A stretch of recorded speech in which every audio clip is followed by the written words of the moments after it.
Mainers should know that the laws in Maine have not changed. There was an attempt to take away same-day voter registration, and we restored same-day voter registration. So even if you're not registered, even if you were previously registered in another state, if you're living here now in Maine, you can go down on election day, register to vote, and cast your ballot. Or if you're going to be out of town on election day and you want to go and cast your ballot ahead of time, you can do absentee voting in person or by mail. And all it requires is that you live here now in Maine.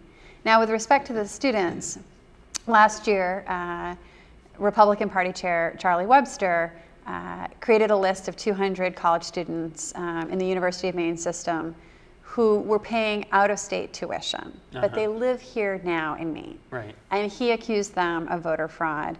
And Secretary of State Charlie Summers launched an investigation to investigate those allegations.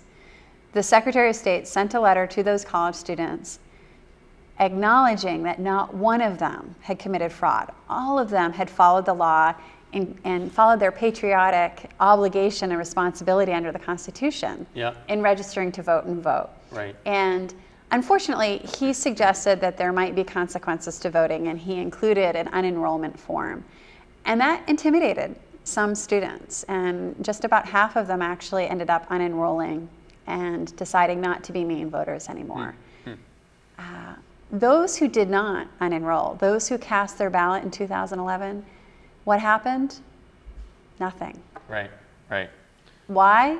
Because under Maine law, if you live here now, you can vote. Right. Whether you're a student on a college campus, whether you're paying out-of-state tuition or in-state tuition, you can vote. And that's the wonderful thing about Maine and why we have such high voter participation is we haven't seen the same voting barriers that folks have put up in other states.